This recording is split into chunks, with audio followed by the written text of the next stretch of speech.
some ministers arguing the time has come to live with Delta. Today, correspondent Lara Vella leads our coverage from outside the Fairfield Hospital in Sydney's southwest. Lara, are residents answering the call to get tested? Carl, take a look around. As you say, we are at Fairfield Hospital this morning, and if it wasn't for this sign just behind me, you would have no idea that this had COVID testing facilities here. This is the third site that we've been to throughout Sydney's southwest this morning, and Carl, there has been not a single person at any of them. We understand, of course, that some of them don't open until about 8:30, but not so long ago, you'll remember that before these testing clinics opened, we would see queues and queues of cars coming in to get tested. And this is part of the problem. Not only do we have these stubborn cases here in our southwestern suburbs, but just not enough people are coming out to get tested.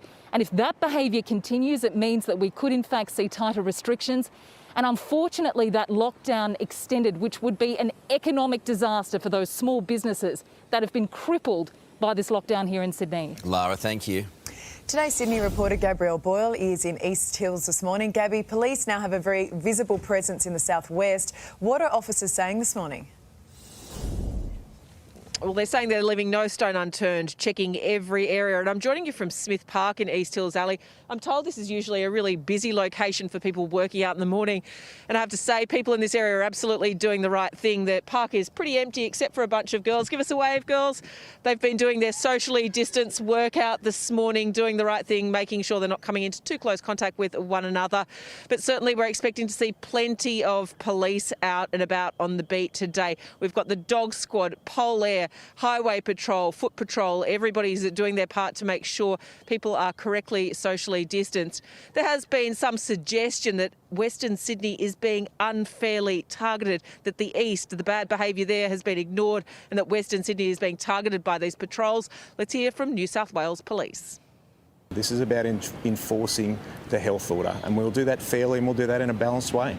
So if you are heading out as an essential worker today, if you're heading out to do your groceries or care for somebody that perhaps really needs your help, you can expect to see plenty more police on the ground in Western Sydney. Ali? Yep, that behind you there, that is what a lockdown should look like. Thanks, Gabby.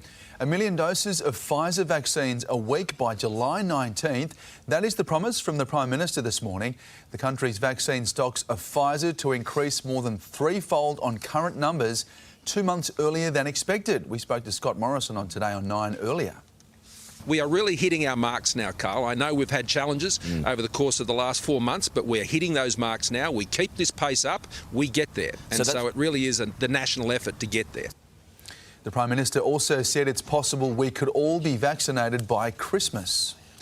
There is growing outrage towards Queensland Health after a man was denied an exemption to say goodbye to his dying mum.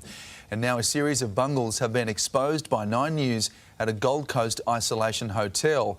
Let's go live now to 9 News reporter Tim Avia at State Parliament. Tim, good morning to you. Anthony McCormick never got to see his mum.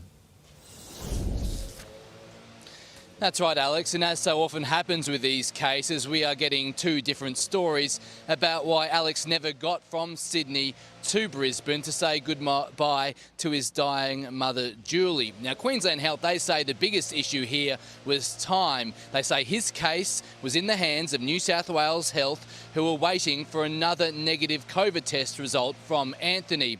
But Anthony and New South Wales Health say that he had already been granted an exemption, and the only barrier stopping him from travelling from Sydney to Brisbane to see his mum was Queensland Health saying that he could come.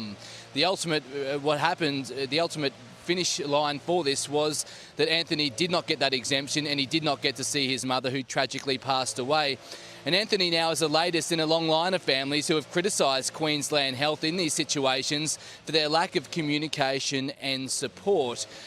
Certainly it is very different standards being applied to these families to what is currently being applied to those flight crews who are flying in from hotspots. Our investigation into the Voco Hotel on the Gold Coast shows where flight crews are flying in there from hotspots, including a man who was a close contact of a colleague who had the Delta variant. They've been staying in this hotel alongside other families who are on holidays, and our investigation found cleaners, including one who wasn't wearing a mask, not only working on floors with flight crews but also cleaning the rooms of those families. Added on top of that, a shuttle bus driver transporting the air crews to the airport also wasn't wearing a mask while with the flight crews, and that is of course what led to this current Sydney outbreak, a very similar situation there. So we're going to chase Queensland Health up on that, and we will have more news on this investigation throughout the day. Good stuff, Tim. Thank you. Victorians are being told to give New South Wales a wide berth with a warning that the border could shut at any moment. Today, Melbourne reporter Isabella Stavskovsky joins us from the airport. Isa, good morning to you. Despite this, some good news for people in Melbourne this morning. Yeah, good morning, Alex. There certainly is. With a streak of no new cases, Victorians are waking up to a new set of eased restrictions. Masks will no longer be required in schools or in private workplaces, and anyone hosting a wedding this weekend will be happy to know that dance floors are finally back in action as well. Venues will go to a 75% capacity, which does mean more people will be allowed to go to the AFL. And if everything does stay under control, we would expect to have another announcement in the second half of July. But what a difference, Alex, a year can make, because this time last year, New South Wales was locking Victoria out of its state, and now Victorian authorities are not ruling out imposing a hard border of our own. At this point, regional New South Wales remains an orange zone, but we're being told that could change at any moment. Isa, thank you. Australia's dashed F1 hopes could soon be revived, with the South Australian track a potential host of the Grand Prix. Dr Sam Shaheen, owner of the Bend Motorsport Park in South Australia, has offered up his track as a quarantined bubble facility to host the race in November. Interesting. Sport time now with TJ, who's in Melbourne. G'day. Hello, Alex. Well, what a morning to be talking to you, because, of course, our very own world #1 Ash Barty produced a magnificent performance at Wimbledon overnight.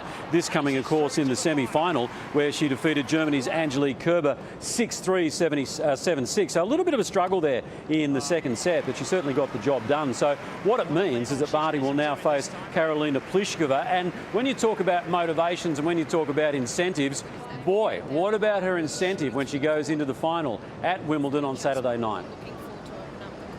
It's going to be exciting. It's exciting for everyone. I'm going to be excited to walk out there on Saturday, and I know that Mum and Dad will be sitting at home. It's my grandpa's birthday on Saturday as well, so it's really cool how things just come together and sometimes the stars align.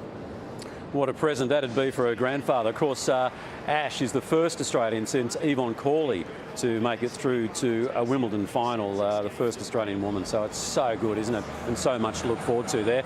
OK, let's have a look at the AFL and the Demons. They needed to return to their winning ways, and they certainly did, defeating Port Adelaide by 31 points. Christian Petrarca booted 3 goals in his 33 disposals, guiding Melbourne to top spot again on the AFL ladder. And what about this? The Raiders have rallied to deliver the Sea Eagles a real wake-up call in round 17 of the NRL. Despite a bit of a shaky start, the Raiders stormed home to an emphatic 30-16 win. So there you go. Plenty happening on the sporting stage, but no greater performance than Ash Barty's. It was great.